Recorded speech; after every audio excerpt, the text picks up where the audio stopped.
Next lesson. Comenzaremos con la recitación de Corán del hermano Abdul Kareem González, ganador del concurso de Corán 2023. Él es de Houston y de descendencia mexicana.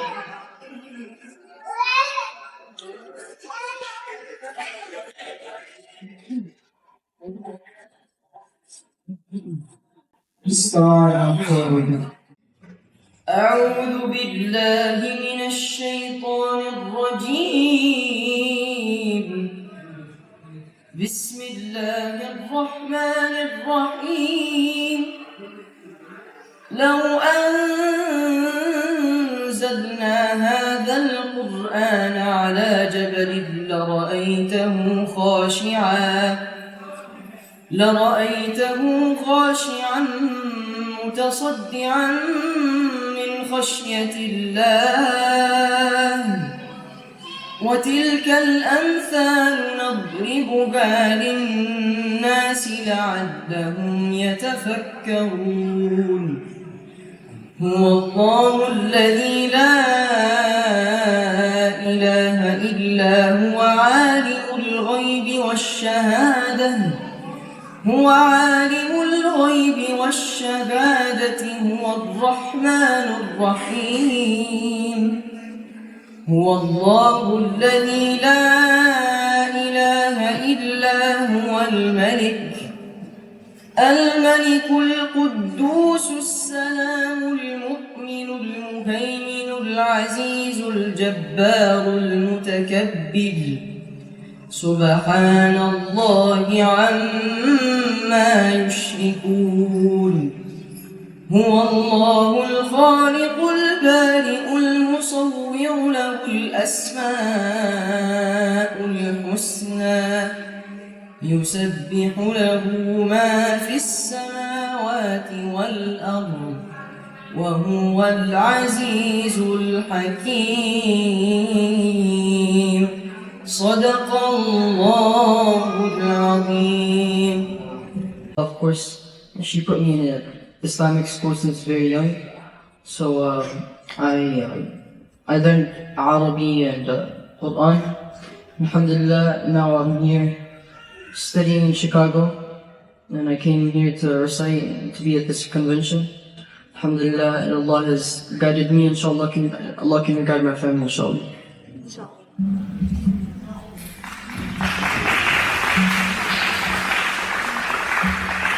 As-salamuAlaikum wa rahmatullah. My name is Skyzen Velasquez. I'm Puerto Rican and Ecuadorian, and I converted when I was about 7 or 8.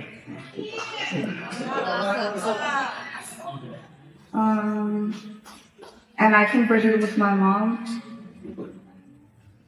And right now I'm studying Arabic at Anual Islamic Academy.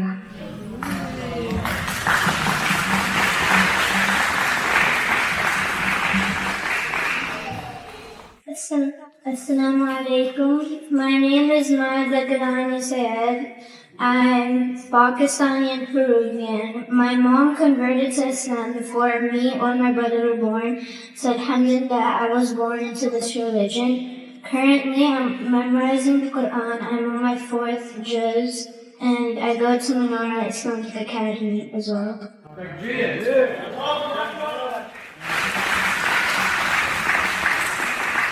MashaAllah. You guys are all examples for us, especially like us freebirds. So let's start with you.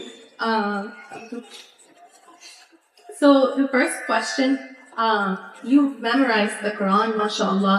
What tips can you give us, tus hermanos y hermanas in Islam, so we can also, hopefully, inshallah, get to your level and be able to learn and memorize Quran?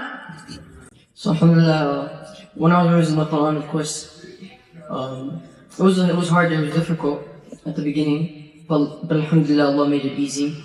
And my trick was just to be consistent and to always like, do not stop reading Quran every day. There should not go a day without you reading Quran. And yeah. Okay.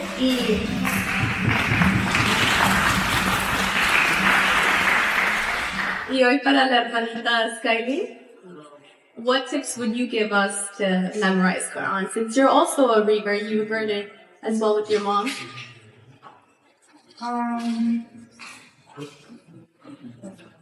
I would say even if you don't have time at home, like always try to find a time, even if it's like before you go to sleep or something, at least read an ayah a day or try to do something at least to memorize something. Okay, nice. Thank you.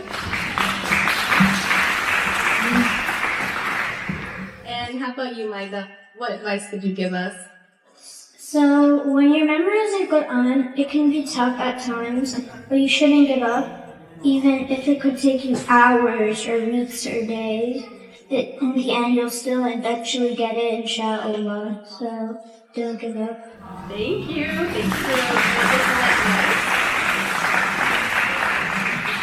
Okay, let's see. I got lots of questions for you guys. So what's your favorite surah? We can start with you, Maida. Right now, my favorite surah is Surah Muzammil, and Wow. just 29. Wow. Okay, and then Skyline? I really like Surah Baqarah. Wow. Have you memorized the Baqarah? No, but I memorized it the first two. MashaAllah. Vaya pues aprendan. All you guys, we gotta step it up. For me, it's a hard choice. There's a lot of surahs, but one of my favorite ones is either Surah Al-Anbiya or Surah Al-Anbiya is my favorite. Do you have a reason why you like that one, or? I mean, it tells like the stories of the prophets, and it's, I don't know, I just find it really nice reciting it. Oh, okay, nice. So, Abdul Kareem, do you speak Spanish? Sí, as well? hablo español. ¿Sí hablas español? Sí. What language do you feel most comfortable speaking? Because you know Arabic, English, Spanish. MashaAllah. I can speak both, yeah. Hablo los dos nomás. Both are the same equal. Yeah? Yeah. Yeah. Do you feel, because you're Mexicano, right? Sí, sí. Do you feel hard sometimes to balance, like being Mexican and then bringing in your religion, Islam? How do you balance that? Well, alhamdulillah, like, my family is just, they're really okay with Islam and everything, so it's not really hard. And alhamdulillah, so I'm in an Islamic boarding school, so I don't find it really hard. Okay. It's easy, alhamdulillah. Alhamdulillah. Okay. Y yo era hermana Kareem. What background did you say your mom was from? Puerto Rican and Ecuadorian. Puerto Rican, Ecuadorian. How about you? How do you balance with being Latina and maybe, I guess, working to embrace hijab and also being, Latina? I actually really liked the religion when I started off. Like seeing everybody, the whole community, wearing hijabs and long dresses. It was really like, I felt at the start that it was a really beautiful religion. Yeah. So it was like, I was just getting used to it as I was little. Yeah. Okay, and Maida, do you speak Urdu or a little bit of Spanish as well, or mostly English? I speak fluent Spanish. I don't speak Urdu. Oh, okay, so español. So how do you, you're young, how old are you? I'm 10. You're 10? How do you start learning how to pray? Like, what tips can you give us for that? Well, I've always been going to an Islamic school as growing up so far. So when they started us off with praying, salah, and other stuff like that as well, we would always, go over the tips. We'd watch and see how the sheikhs are and do it as well. The teachers were all Muslims, so it's easy for us to see. Yeah. Wow.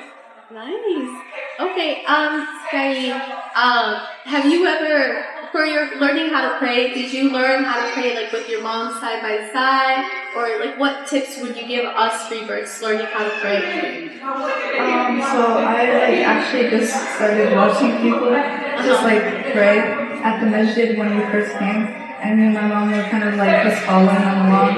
And then as we went on, there was actually like people who were telling us what to do and how we pray. Yeah. Yeah. Did you ever watch those YouTube videos of kids learning how to pray? Because that's how I've learned how to pray. So you've always had a community to help you. MashaAllah. MashaAllah.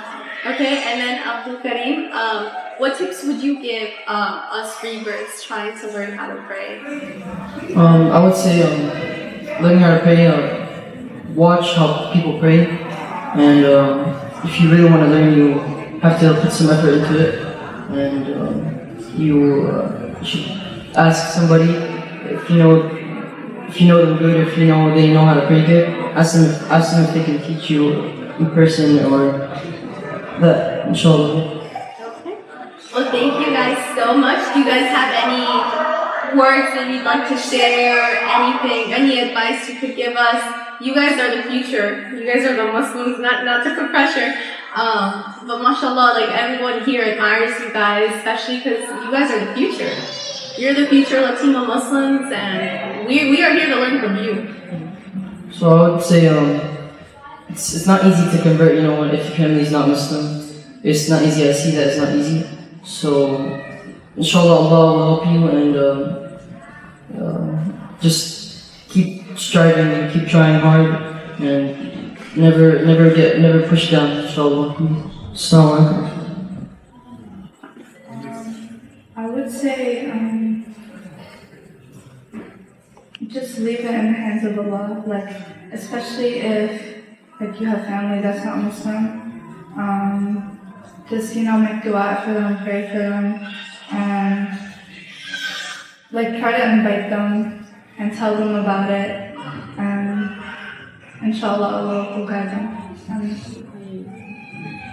Half of my family isn't Muslim, so when I started wearing hijab, they would ask me why are you wearing that, or how would that be? I would probably say the true reason. That's because what our God is telling us to do. So, once you start it, it's you can go back, but you feel like you wouldn't because your heart has already decided, and so you put your trust into Allah. MashaAllah. Let's give a round of applause.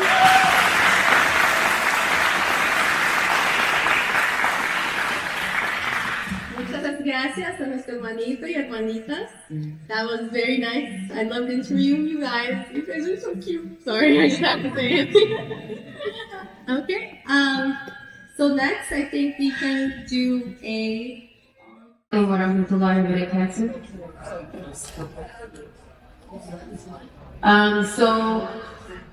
my journey with the Quran, I would say, started about 25 years ago when I was first introduced to Islam. It was one of the resources that I was reading to learn about Islam. And when I started reading it, I felt like, compared to the Bible, which I had attempted to read prior to being introduced to Islam, I felt like it was clear. I could understand it. But I feel like my true relationship and connection with the Quran didn't start until about 3 years ago. I was blessed with the opportunity to join a morning Quran reading through Rebirth Reconnect. We gather every morning from 7 to 8 a.m. Eastern Standard Time, Monday through Saturday. During Ramadan, we gather the entire month of Ramadan, even on Sundays. And we read a juz, so a 30th of the Quran. And I feel like that's when I really connected with the Quran. Today, we started our 34th round of reading the Quran in English.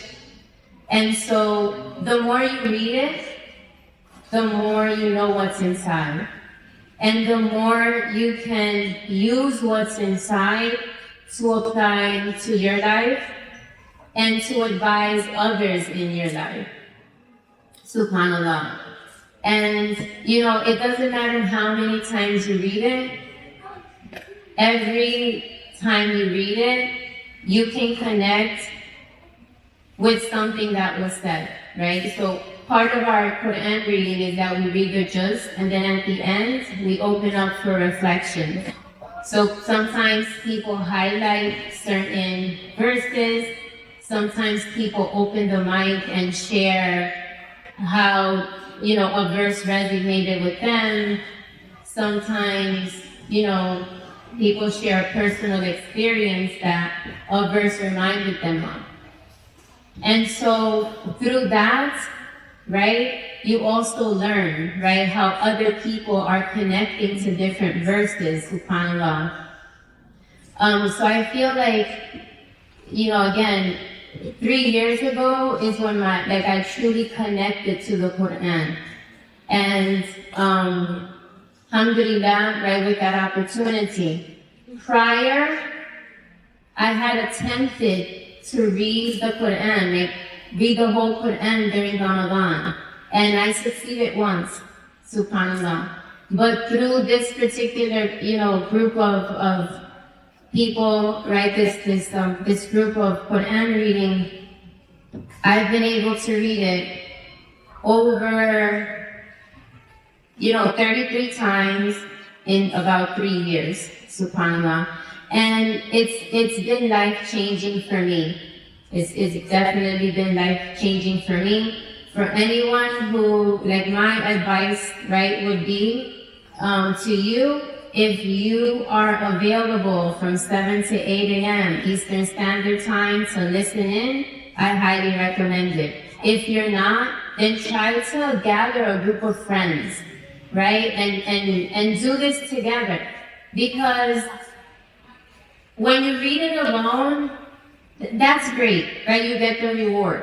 But when you read it in a group, you have accountability, right? So you have others that are helping and pushing you, and then you can share reflections and you learn from one another. MashaAllah. So, inshallah, I'll pass the mic down.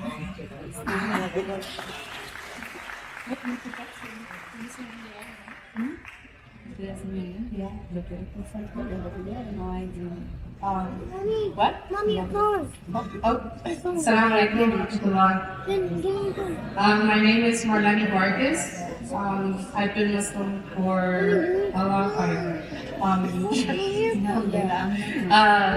Maybe 2 weeks prior to September 11th. That's when I accepted Islam. My story with the Quran itself is how I accepted Islam. I was raised, my family's from the Dominican Republic. I was raised as a very Catholic. I used to go to the church every week, sometimes more, sometimes before school. So long story short, I don't want to take up too much time, but I had some coworkers who asked me, it was a 14-year-old boy. He asked me, do you know who is Muhammad? And I'm like, yeah, he was a boy from my class in high school. And then he's like, no, like, think historically. And I'm like, okay, Muhammad Ali, you know, boxer.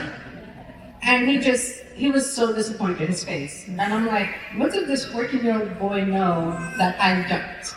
And he's like, have you ever heard of prophet?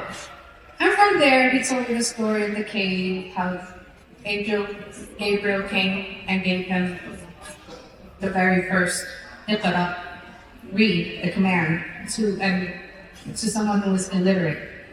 And that really intrigued me because I'm like, Angel Gabriel, he's ours. I felt very possessive, like that's he's not yours. And then I got curious, and I'm like, what's your religion? And from there, I just stopped asking questions. I went to the local library, I got myself a Quran. It's English and Arabic, it's both side by side. During this time, I was a single mom, taking care of other children as well. So once everyone was in bed, and I finished everything I was doing, it was like 2 in the morning. And I took out the Quran because I didn't want no one to see me. Because if they saw me, they're like, oh, she's about to go into that other religion. And I was like, no, I was just curious. And I couldn't find the furniture.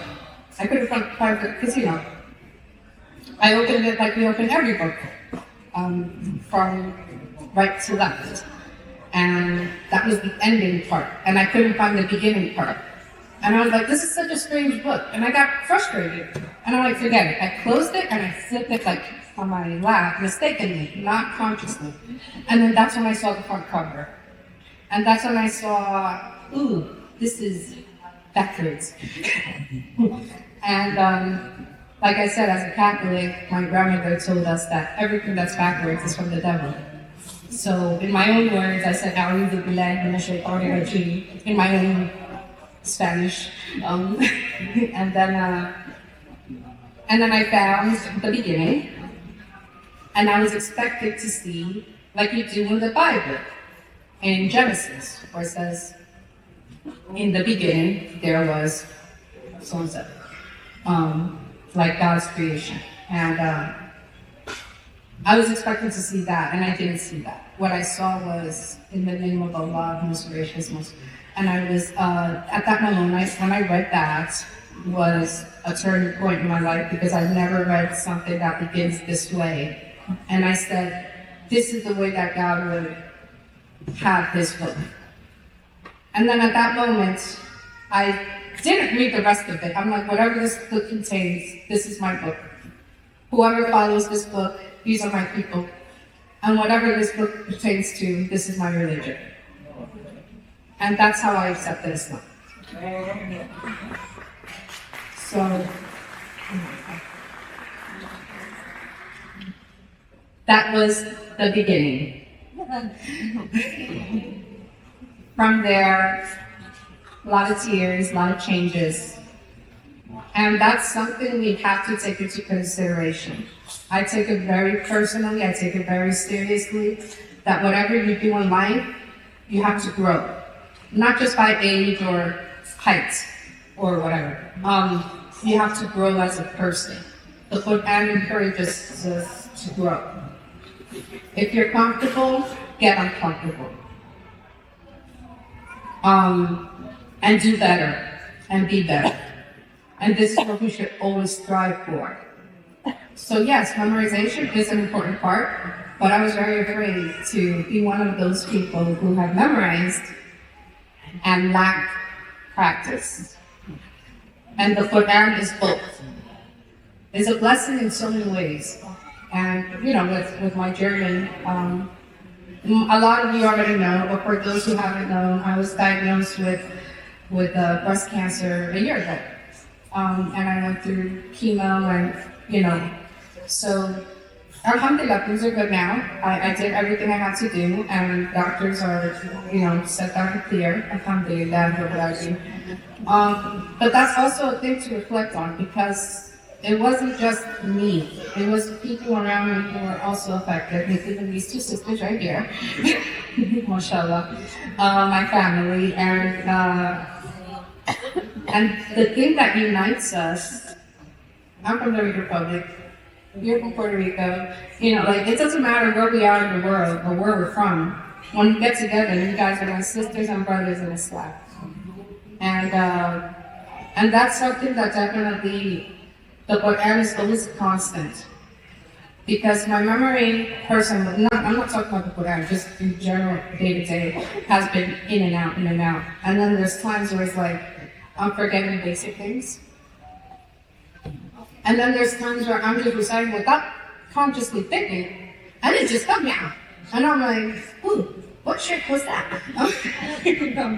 and it's but it's a beautiful thing, and it's something that no matter what's going on in life, whether good or bad, Allah is constant, the Quran is constant.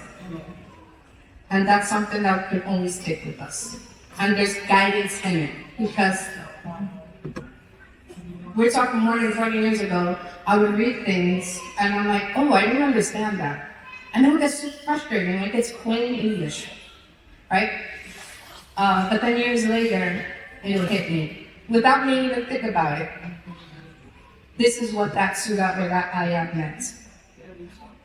And we have to be patient, and we have to constantly try to, like I said, get a little bit uncomfortable, say, I do not know, and learn from there, and grow from there, inshallah. Oh, hey.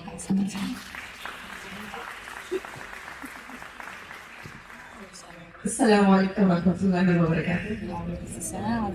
That's loud.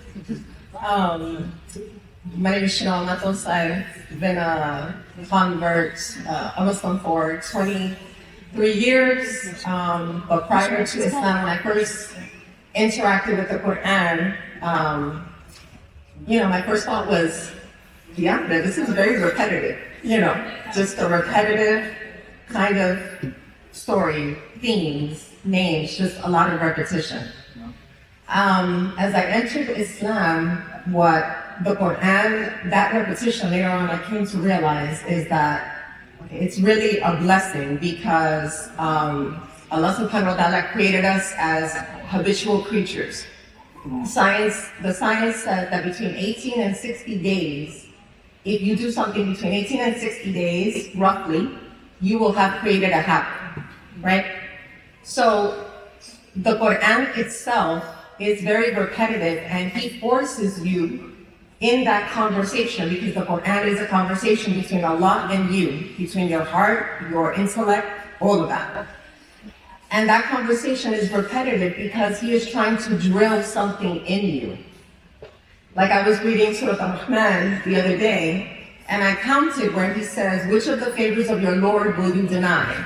He says it 31 times. I counted it. And the verse itself is only 78 ayat, right? 78, the surah itself is only 78 ayat, 78 verses. So basically for almost half of it, He is telling you, what are you going to deny about me? Every single time. And after a while, He provides like a line, and then He goes into that line again. And after a while, you yourself are thinking, that's like what am I going to deny about Him? It forces you to think that way. And I didn't recognize that in the beginning, but I recognized that in the last few years simply because I've just been studying a lot on how to establish habits. And I've been reading a lot of the different books and sciences behind it. And I see the ingenious, and genius is not a word to describe Allah because it's so small, but it's just ingenious on how He created that repetition for you to start creating the habit of how you will think about Him, how you will interact with Him, and how you will feel about Him. It doesn't fail me to recognize that every surah He starts it with Bismillah ar-Rahman ar-Rahim, right? He didn't start it with the name of your Lord, the most, vengeful or whatever. He started with the most compassionate, the most merciful, the most beautiful attributes that you wish to rely on and hope for. And that repetition is just something that just winds up staying in your heart after you continuously read the Quran. And of course, I didn't have this cathartic thinking when I first converted, or even probably in the first 10 years of my life as a Muslim. But later on, as I started recognizing these patterns, and I started recognizing how habits form within you, I recognized that beauty and that genius of that repetition in the Quran. And, I'm sure many of you probably have experienced this, is that when during Ramadan, you're fasting, the fast is over, Ramadan has finished, and you go to pick up food, and you're like, oh my God, some of you don't and they're like, wait, I'm not fasting. Why? Because you established the habit of fasting. So it took 30 days, but you did that. So that repetition is tied into all of that. The second thing that I take away from the Quran is that of hope. And I'm going to preface that by saying this. There is a misconception that all converts come from a background that is, specifically traumatic, problematic. Maybe some have experienced, dabbling into drugs or having been in prison. Yes, that is the story of many people. And mashallah, if that is what brought you to Allah, then that is a blessing. However, that is not the narrative for all of us. And the reason why I say this is only to preface me, in that I led a very normal, boring life. I didn't really have anything, going on. I wasn't into, I didn't dabble into drugs. I myself hated alcohol. I had a very strict Catholic, my mom is Puerto Rican, strict Catholic family. There was no such thing as boyfriends or girlfriends, so there was none of that. So I kind of grew up pretty normal, had a great family, mashallah, tabarakallah, may Allah guide them, say ameen. And so it was a very normal life. And I went to college, I had my career, all of that. The one thing that I never had in that very good life prior to Islam is I never had hope. And in hope, what I mean by that is that when things would happen to me, it felt very dismal, like I couldn't get through it. And the only reason why I was able to get through it was simply because, I was in survival mode. But I never had hope in my heart. When I come to Islam, probably maybe 15 years later, I've been Muslim for 23 years, 24 years. 15 years later, I always go out and I would read the Quran, and of course Allah tells you, La hawla wa la quwwata illa billah. There's nothing, you don't have any power or might, it's only with Him. You try your best, that's all that you have to do, and everything else is in His hands. And it was 15 years later as I'm reading this, and I'm asking Allah subhanahu wa ta'ala for this hope in my heart. I'm asking Him, please, I want to go through these tests, but I want to recognize that everything is in your hands. I'm reading it, I'm constantly reading it. It is in this conversation that I'm having with you with the Quran. However, He started to place that in me. Even so much so that in the last 2 years, I've gone through several traumatic experiences, two of which Imam Lebron, of course, knows about because I go to him for guidance. Mashallah, tabarakallah, may Allah bless him and his leadership. But with all of that, and one of those instances, of course, involved one of my children, which everyone knows.